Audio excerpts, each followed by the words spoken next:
व्यक्ति किसी और वस्तु या भाव से परिचित हो ना हो, भय और भविष्य दोनों ही व्यक्ति के मन में सदैव रहते हैं, जिनका अस्तित्व व्यक्ति के अस्तित्व पे भारी रहता है। विचित्र है ना? वह वो है जिसे आप नहीं जानते, जो अनजान है, और इसी कारण आपको भय लगता है कि ना जाने क्या होगा।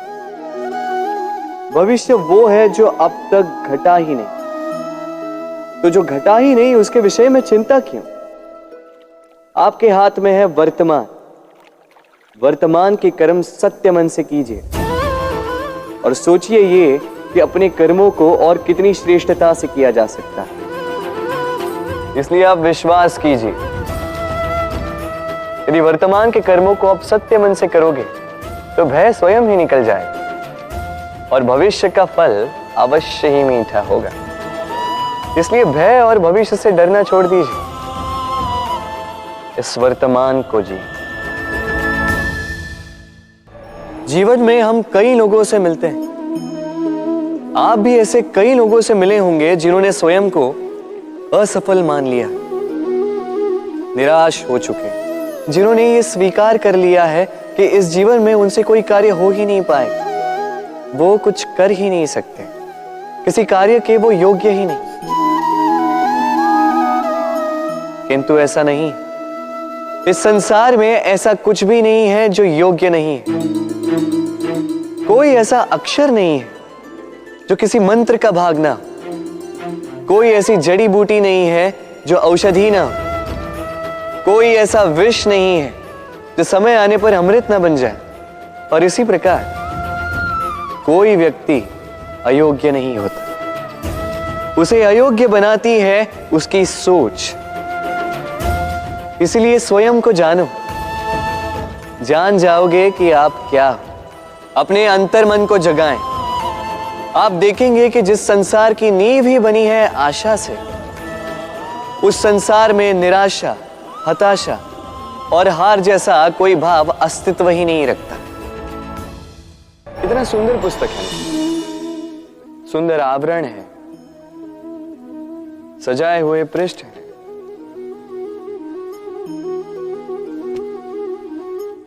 किंतु क्या ये सत्य में अद्भुत पुस्तक कहलाने की पात्र है? क्या इसमें जो लिखा है वो सत्य है, प्रेरणादायी है, हमारे लिए मूल्यवान है? कैसे निश्चय लिया जाए इस बात का? अब आप सोचेंगे कि सीधी सी बात है, आवरण को देख के पुस्तक की गुणवत्ता कैसे जानी जा सकती? इसके लिए तो आपको उसे पढ़ना होगा, उसे समझना होगा, समय देना होगा, है ना? बिल्कुल उचित सोच रहे हैं आप। बस आश्चर्य की बात यह है कि पुस्तक के विषय में आप ये सारी बातें जानते हैं, किंतु किसी व्यक्ति के विषय में आप ये सारी बातें मन में नहीं लाते। व्यक्ति का मूल्यांकन भी उसके वस्त्रों से, उसके शारीरिक रूप से या उसकी सुंदरता से नहीं किया जा सकता। उसके लिए आपको उस व्यक्ति को पढ़ना होगा, उसे समझना होगा, उसे समय देना होगा। पर हम क्या करते हैं? पहनावे, रंग, सुंदरता को देखकर आकर्षित हो जाते हैं, उसे प्रेम समझ बैठते हैं और आए दिन कोई ना कोई ये कहते सुनाई देता है कि उसकी प्रेम कहानी सफल नहीं हो पाई, उसे छल मिला। किंतु इसमें दोष किसी और का नहीं, स्वयं आपका है। आपने उस व्यक्ति को समय नहीं दिया, आपने उस व्यक्ति के विचार नहीं परखे। प्रेम 2 क्षण में बनने वाला पकवान नहीं है, इसका स्वाद चखने के लिए आपको जीवन भर का समय देना पड़ेगा। तो समय दीजिए, एक दूसरे के रूप से नहीं, आत्मा से जुड़ी, निश्चित ही मन प्रसन्नता से कह उठेगा, राधे राधे। हम में ऐसा कोई नहीं होगा जिसने वृक्षों को ना देखा हो, वृक्षों पे इन पक्षियों को ना देखा, इनके घोंसलों को ना देखा, इन पक्षियों को अपने छोटे छोटे बच्चों को भोजन कराते ना देखा। संसार का सबसे ममत्व वाला दृश्य होता है। चिड़िया दूर से अपनी चोंच में दाना भरकर लाती, स्वयं भोजन करने में असक्षम संतान की चोंच में डालती है, स्वयं भूखी रहकर निस्वार्थ निश्चलता से। और जब संतान के पंख निकल आते हैं, वो उसे उड़ना सिखाती और उसके पश्चात उसे स्वतंत्र कर देती है अपना जीवन जीने के लिए, इस आकाश में उड़ान भरने के लिए। और हम मनुष्य क्या करते हैं? जिस संतान को हम पंछी की भांति पालते हैं, उसके पंख निकलते ही हम उसे बांध देते हैं, ये सोच के कि कहीं वो दूर उड़कर न चली जाए।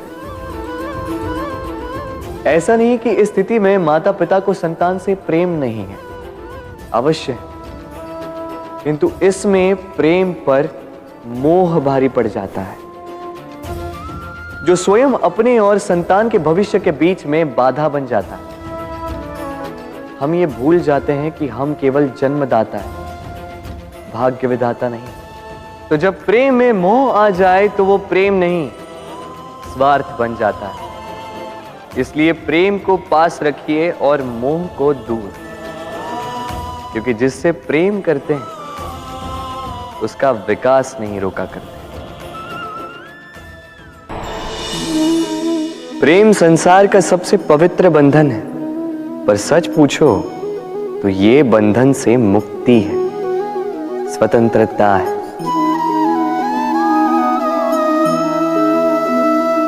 नहीं समझे? समझाता हूं। यदि कोई आपका प्रेम ठुकरा दे, यदि कोई आपका प्रेम समझ ही ना पाए, तो क्या होगा? कुछ उदास हो जाएंगे, कुछ छल करके प्रेम पाना चाहेंगे, तो कुछ बलपूर्वक प्रेम पर अधिकार करना चाहेंगे। किंतु यह आवश्यक नहीं कि जिससे आप प्रेम करते हो उसे भी आपसे प्रेम, क्योंकि प्रेम कोई वस्तु नहीं है, न राज्य है न धन जिसे आप बल से अपने वश में कर सको। प्रेम वो शक्ति है जो आपके लिए हर बंधन तोड़ सकती है, किंतु स्वयं किसी बंधन में नहीं फंसती। तो जिससे भी आप प्रेम करते हो उसे स्वतंत्र छोड़ दीजिए, क्योंकि स्वतंत्रता ही वो भाव है जो जीव को सबसे अधिक प्रिय है। प्रेम सच्चा होगा तो उसे अवश्य समझ में आए। तब तक के लिए निस्वार्थ भाव से प्रेम कीजिए, स्वार्थ हट जाएगा तो प्रेम आ ही जाएगा और मन प्रसन्न होकर बोलेगा, राधे राधे। जब भी प्रेम की बात आती है, हम सबसे पहले मन में एक नायक और एक नायिका का चित्रण कर लेते हैं। क्यों? आपके साथ भी यही होता है ना? पर क्या प्रेम केवल नायक नायिका के आकर्षण का बंधन है? नहीं, प्रेम तो परिवार से हो सकता है, माता पिता भाई बहन से हो सकता है, सखा मित्रों से हो सकता है, देश और जन्मभूमि के लिए हो सकता है, मानवता के लिए हो सकता है, किसी कला के लिए हो सकता है, इस प्रकृति के लिए हो सकता है। पर प्रेम कभी उस पन्ने पर लिखा ही नहीं जा सकता जिस पर पहले ही बहुत कुछ लिखा हो। जैसे एक भरी मटकी में और पानी आ ही नहीं सकता। तो यदि प्रेम को पाना है तो मन को खाली करना होगा, अपनी इच्छाएं, अपना सुख सब त्याग कर समर्पण करना होगा। अपने मन से व्यापार हटा दो, तभी प्यार मिलेगा और मन प्रसन्न होकर बोलेगा, राधे राधे। व्यक्ति किसी और वस्तु या भाव से परिचित हो ना हो, भय और भविष्य